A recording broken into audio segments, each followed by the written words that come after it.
ಈ ಚುನಾವಣೆಯ ಗೆಲುವು ನಮ್ಮ ವಿಚಾರದ ಗೆಲುವು, ಈ ಚುನಾವಣೆಯ ಗೆಲುವು ನಮ್ಮ ಸಂಘಟನೆಯ ಗೆಲುವು.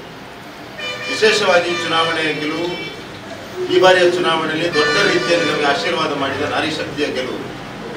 ಯಾಕೆಂದ್ರೆ ಈ ಚುನಾವಣೆಯ ನಾಮಪತ್ರ ಸಲ್ಲಿಕೆಯಿಂದ ಹಿಡಿದು ಚುನಾವಣೆಯ ಅಂತಿಮ ಮತ ಎಣಿಕೆಯವರೆಗೆ ನಾನು ಹೋದಲ್ಲಿ ಬಂದಲ್ಲಿ ಯಾವ ರೀತಿ ನಾರಿ ಶಕ್ತಿ ಈ ಚುನಾವಣೆಯಲ್ಲಿ ನರೇಂದ್ರ ಮೋದಿ ಅವರಿಗೆ ಬೆಂಬಲವಾಗಿ, ನಮ್ಮ ಪಾರ್ಟಿಗೆ ಬೆಂಬಲವಾಗಿ, ನನಗೆ ಬೆಂಬಲವಾಗಿ ನಿಲ್ಲಿದ್ದಾರೆ ಅನ್ನುವಂಥದ್ದು ನನಗೆ ಸ್ಪಷ್ಟವಾಗಿ ಅರಿವಿದೆ. ನನ್ನ ಚುನಾವಣೆಯ ನಾಮಪತ್ರ ಸಲ್ಲಿಕೆಯ ಸಂದರ್ಭದಲ್ಲಿ ಇಡಗಂಟು ಹಣವನ್ನು ಕೊಡುವುದರಿಂದ ಹಿಡಿದು ಎಲ್ಲ ರೀತಿಯಲ್ಲೂ ಒಂದು ದೊಡ್ಡ ರೀತಿಯಲ್ಲಿ ಚುನಾವಣೆಯಲ್ಲಿ ಮಹಿಳಾ ಶಕ್ತಿ ಚುನಾವಣೆಯಲ್ಲಿ ಪಾಲ್ಗೊಂಡಿದೆ. ಹಾಗಾಗಿ ವಿಶೇಷವಾಗಿ ನಾನು ನಾರಿ ಶಕ್ತಿ ಧನ್ಯವಾದ.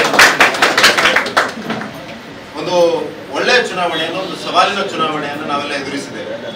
ಸವಾಲು ಇಲ್ಲಿಗೆ ಮುಗ್ದಿದ್ದ ಕೇಳಿದ್ರೆ ಮುಗಿಲಿಲ್ಲ. ನಿನ್ನೆಯ ಘಟನೆ ಅದಕ್ಕೆ ಒಂದು ನಿದರ್ಶನ. ನಮ್ಮೆಲ್ಲ ಕಾರ್ಯಕರ್ತರು, ವಿಶೇಷವಾಗಿ ಬೆಳ್ತಂಗಡಿಯ ಕಾರ್ಯಕರ್ತರು, ಒಂದು ಹೊಸ ರೀತಿಯ ರಾಜಕೀಯಕ್ಕೆ ನೀವೆಲ್ಲ ತೆರೆದುಕೊಂಡಿದ್ದೀರಿ. ಯಾಕಂದ್ರೆ ದಕ್ಷಿಣ ಕನ್ನಡ ಜಿಲ್ಲೆಯಲ್ಲಿ ಕಾಂಗ್ರೆಸ್ ಈ ರೀತಿಯ ರಾಜಕಾರಣವನ್ನು ಹಿಂದೆ ಮಾಡಿರಲಿಲ್ಲ. ಬೇರೆಲ್ಲ ಕಡೆ ಕಾಂಗ್ರೆಸ್ ಈ ರೀತಿಯ ರಾಜಕಾರಣವನ್ನು ಮಾಡ್ತಾ ಬಂದಿದೆ. ಕಾಂಗ್ರೆಸ್ ಇದೇ ರೀತಿಯ ರಾಜಕಾರಣಕ್ಕೆ ಹೆಸರುವಾಸಿಯಾಗಿದೆ. ವ್ಯತ್ಯಾಸ ಏನಂದ್ರೆ, ನಾವೆಲ್ಲರನ್ನು ಒಂದಾಗಿ ಒಟ್ಟಾಗಿ ತೆಗೆದುಕೊಂಡು ಹೋಗ್ಬೇಕಂತ ಯೋಚನೆ ಮಾಡಿದ್ರೆ ಕಾಂಗ್ರೆಸ್ ಜಾತಿಯ ಆಧಾರದಲ್ಲಿ ಸಮಾಜವನ್ನು ಒಡಿಬೇಕು ಅನ್ನೋದನ್ನ ಯೋಚನೆ ಮಾಡಿ, ನಾವು ಸಾಮಾನ್ಯರಿಂದ ಸಾಮಾನ್ಯ ಕಾರ್ಯಕರ್ತರಿಗೆ ರಾಜಕೀಯ ಸ್ಥಾನಮಾನವನ್ನು ಕೊಟ್ಟು ಅವರ ಮುಖಾಂತರ ರಾಜಕೀಯವನ್ನು ಮಾಡಬೇಕು, ಸಮಾಜದ ಎಲ್ಲ ವರ್ಗಗಳನ್ನು ಜೋಡಿಸಿಕೊಂಡು ರಾಜಕೀಯವನ್ನು ಮಾಡಬೇಕು ಅಂತ ಯೋಚನೆ ಮಾಡಿದ್ವಿ.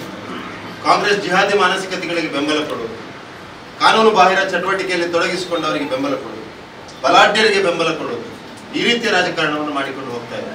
ಅದರ ಪ್ರದರ್ಶನ ಇವತ್ತು ಬೆಳ್ತಂಗಡಿಯಲ್ಲಿ ಆಗ್ತಾ ಇದೆ. ನಮ್ಮ ಕಾರ್ಯಕರ್ತರ ಮಾನಸಿಕತೆಯನ್ನ ಕುಗ್ಗಿಸುವಂಥದ್ದು, ಅವರ ಉತ್ಸಾಹವನ್ನ ಕುಗ್ಗಿಸುವಂಥದ್ದು. ಒಬ್ಬ ಸಾಮಾನ್ಯ ಮನೆತನದ ಒಂದು ಮಲೆಕಡಿಯ ಸಮಾಜದಿಂದ ಬಂದಿರುವಂತಹ ಹುಡುಗ ಪಾರ್ಟಿಯ ಕಾರ್ಯದಲ್ಲಿ ತೊಡಗಿಸಿಕೊಂಡಿದ್ದಾನೆ. ಅವನಿಗೆ ಒಂದು ಎಸ್ ಟಿ ಮೋರ್ಚಾದ ಅಧ್ಯಕ್ಷ ಆಗಿದ್ದಾನೆ ಅಂತ ಹೇಳಿದ್ರೆ, ಅವನ ಗ್ರಾಮದಲ್ಲಿ ಈ ರೀತಿ ಭಾರತೀಯ ಜನತಾ ಪಾರ್ಟಿಯ ಕೆಲಸವನ್ನ ಮಾಡಿದ್ರೆ ಯಾವ ರೀತಿಯ ಇದನ್ನ ನಾವು ಮಾಡ್ತೇವೆ ಅನ್ನೋದನ್ನ ಒಂದು ತೋರಿಸ್ಲಿಕ್ಕೆ ಮಾಡಿದಂತೆ ಘಟನೆ ಅಂತ ನನಗಂತೂ ಖಂಡಿತ ಭಾವಿಸ್ತಾ ಇದ್ದೇನೆ. ಹಾಗಾಗಿ ನಾವು ಕಾರ್ಯಕರ್ತರು ಅತ್ಯಂತ ಎಚ್ಚರಿಕೆಯಿಂದ ಮುಂದಿನ ದಿವಸಗಳಲ್ಲಿ ಕೆಲಸವನ್ನು ಮಾಡಬೇಕಾಗಿದೆ, ವಿಶೇಷವಾಗಿ ಬೆಳ್ತಂಗಡಿಯಲ್ಲಿ. ಯಾಕೆಂದ್ರೆ ಬೆಳ್ತಂಗಡಿಯಲ್ಲಿ ಇವತ್ತು ಒಂದು ಹೊಸ ರೀತಿಯ ರಾಜಕಾರಣವನ್ನು ಮಾಡ್ತಾ ಇದ್ದಾರೆ. ದ್ವೇಷದ ರಾಜಕಾರಣ, ಸುಳ್ಳಿನ ರಾಜಕಾರಣ, ನ್ಯಾಯ ಇಲ್ಲದ ರಾಜಕಾರಣ, ಇಲಾಖೆಗಳನ್ನು ಉಪಯೋಗಿಸಿ ಮಾಡುತ್ತಿರುವಂತಹ ರಾಜಕಾರಣ, ಈ ರೀತಿಯ ರಾಜಕಾರಣ ಇವತ್ತು ಬೆಳ್ತಂಗಡಿಯಲ್ಲಿ ನಡೀತದೆ. ಹಾಗಾಗಿ ನಾನು ಈ ಸಂದರ್ಭದಲ್ಲಿ ಅತ್ಯಂತ ವಿಶ್ವಾಸದಿಂದ ಕಾರ್ಯಕರ್ತರಿಗೆ ಹೇಳಲಿಕ್ಕೆ ಬಯಸ್ತಾ ಇದ್ದೇನೆ, ನಿಮ್ಮ ಜೊತೆ ಖಂಡಿತವಾಗಿಯೂ ನಾವಿದ್ದೇವೆ. ಕಾರ್ಯಕರ್ತರ ಆಧಾರಿತವಾಗಿಯೇ ಈ ಜಿಲ್ಲೆಯಲ್ಲಿ ಸಂಘಟನೆ ನಡೀತದೆ, ಕಾರ್ಯಕರ್ತರ ಆಧಾರಿತವಾಗಿ ನಮ್ಮ ಪಾರ್ಟಿ ನಡೀತದೆ. ಕಾರ್ಯಕರ್ತರ ಭಾವನೆಗಳಿಗೆ ಸದಾ ಸ್ಪಂದನೆ ಕೊಡುವಂತ ಕೆಲಸವನ್ನ ನಾವೆಲ್ಲ ಮಾಡ್ತೇವೆ ಅಂತ ಈ ಸಂದರ್ಭದಲ್ಲಿ ನಿಮಗೆ ಹೇಳ್ತಾ, ಬೆಳ್ತಂಗಡಿಯ ಶಾಸಕರು ಒಳ್ಳೆ ರೀತಿಯ ಕೆಲಸವನ್ನ ಈ ತಾಲೂಕಿನಲ್ಲಿ ಮಾಡ್ತಾ ಇದ್ದಾರೆ. ಪ್ರಾಯಶಃ ಈ ರೀತಿಯ ಅಭಿವೃದ್ಧಿಯನ್ನ ಹಿಂದೆ ನಮ್ಮ ಸರ್ಕಾರ ಇರುವಂತಹ ಸಂದರ್ಭದಲ್ಲಿ ಯಾವ ತಾಲೂಕಿನಲ್ಲಿ ಈ ರೀತಿಯ ಅಭಿವೃದ್ಧಿ ಆಗಿರ್ಲಿಕ್ಕಿಲ್ಲ. ಅಂತ ರೀತಿಯ ಒಂದು ಅಭಿವೃದ್ಧಿಯನ್ನ ಈ ತಾಲೂಕಿನಲ್ಲಿ ಮಾಡಿ ತೋರಿಸಿದ್ದಾರೆ. ಅದರ ನಂತರ ಕಾಂಗ್ರೆಸ್ ಬಂದ ನಂತರ ಯಾವ ರೀತಿ ಆಗಿದೆ ಅನ್ನುವಂಥದ್ದು ನಿಮಗೂ ಗೊತ್ತಿದೆ. ಹಾಗಾಗಿ ನಾನು ಕಾರ್ಯಕರ್ತರಲ್ಲಿ ವಿನಂತಿಯನ್ನು ಮಾಡೋದು, ಚುನಾವಣೆಯನ್ನು ಬರುವ ತನಕ ಕಾಯೋದಲ್ಲ, ಜನರ ಮಧ್ಯೆ ಹೋಗಿ ಇದನ್ನು ಹೇಳಬೇಕಾದ ಅವಶ್ಯಕತೆ ಇದೆ. ಕಾಂಗ್ರೆಸ್ ಬಂದ ನಂತರ ಅಭಿವೃದ್ಧಿ ಕೆಲಸಗಳು ಆಗ್ತಾ ಇಲ್ಲ ಅನ್ನುವಂಥದ್ದನ್ನು ಹೇಳಬೇಕಾಗಿದೆ. ಕಾಂಗ್ರೆಸ್ ಬಂದ ನಂತರ ಅನುದಾನಗಳು ಸಿಗ್ತಾ ಇಲ್ಲ ಅನ್ನುವಂಥದ್ದನ್ನು ಹೇಳಬೇಕಾಗಿದೆ. ಯಾಕೆಂದ್ರೆ ಜನ ಮರೀತಾರೆ. ಹಾಗಾಗಿ ನನ್ನ ಕಳಕಳಿ ವಿನಂತಿ ಕಾರ್ಯಕರ್ತರಲ್ಲಿ, ನಾವು ಜನರ ಮಧ್ಯೆ ಹೋಗೋಣ. ನಮ್ಮ ರಾಜಕಾರಣ ಇರೋದು ಜನರ ಮಧ್ಯೆ ಹೋಗಿ ಮಾಡುವಂಥ ರಾಜಕಾರಣ. ನಮ್ಮ ರಾಜಕಾರಣ ಇರೋದು ಎಲ್ಲರನ್ನು ಒಟ್ಟಾಗಿ ಒಂದಾಗಿ ತೆಗೆದುಕೊಂಡು ಹೋಗುವಂಥ ರಾಜಕಾರಣ. ಮೊನ್ನೆ ಚುನಾವಣೆಯಲ್ಲಿ ಕೆಲವರು ಬೇರೆ ಬೇರೆ ರೀತಿಯಲ್ಲಿ ನಮ್ಮನ್ನು ಹೊಡೆಯಲಿಕ್ಕೆ ಪ್ರಯತ್ನ ಪಟ್ಟಿರಬಹುದು. ನಾವು ದ್ವೇಷವನ್ನು ಮಾಡೋದು ಬೇಡ, ಎಲ್ಲರನ್ನು ಒಂದಾಗಿ ಒಟ್ಟಾಗಿ ತೆಗೆದುಕೊಳ್ಳಿ ಹೋಗುವ ಪ್ರಯತ್ನವನ್ನು ಮಾಡೋಣ. ಈ ಜಿಲ್ಲೆ ಹಿಂದುತ್ವದ ಜಿಲ್ಲೆ, ಈ ಜಿಲ್ಲೆ ಹಿಂದುತ್ವದ ಜಿಲ್ಲೆಯಾಗಿ ಉಳಿತದೆ.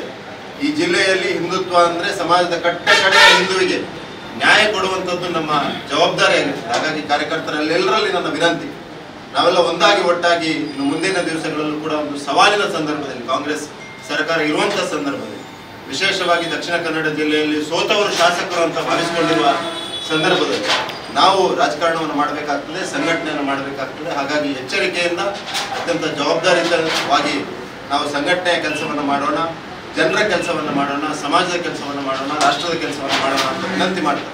ನಿಮ್ಮೊಂದಿಗೆ ಒಬ್ಬನಾಗಿದ್ದುಕೊಂಡು ಕೆಲಸವನ್ನು ಮಾಡ್ತೇನೆ.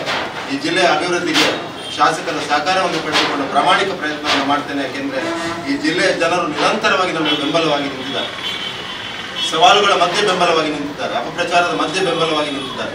ಹಾಗಾಗಿ ಅವರ ಬಗೆಗಿನ ನಮ್ಮ ಬದ್ಧತೆ ಅತ್ಯಂತ ಸ್ಪಷ್ಟವಾಗಿರಬೇಕು. ಹಾಗಾಗಿ ಈ ಜಿಲ್ಲೆಯ ಅಭಿವೃದ್ಧಿಯ ದೃಷ್ಟಿಯಿಂದ ಪ್ರಾಮಾಣಿಕವಾಗಿ ಕೆಲಸವನ್ನು ಮಾಡ್ತೇನೆ ಅಂತ ಈ ಸಂದರ್ಭದಲ್ಲಿ ಹೇಳ್ತಾ ಎಲ್ಲರಿಗೂ ಮತ್ತೊಮ್ಮೆ ಧನ್ಯವಾದಗಳನ್ನು ಸಲ್ಲಿಸ್ತಾ ನನ್ನ ಮಾತನ್ನು ಮುಗಿಸ್ತೇನೆ.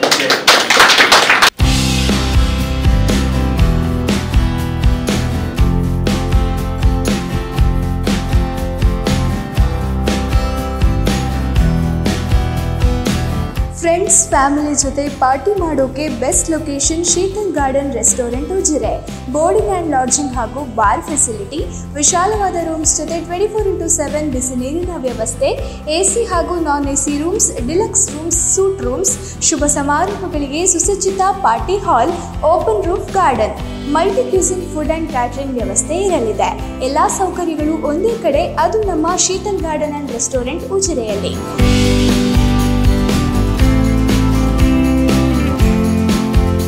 ರೂಮ್ ಬುಕ್ಕಿಂಗ್ ಹಾಗೂ ಹೆಚ್ಚಿನ ಮಾಹಿತಿಗಾಗಿ ಸಂಪರ್ಕಿಸಿ 9483051028 ಅಥವಾ 7337708546.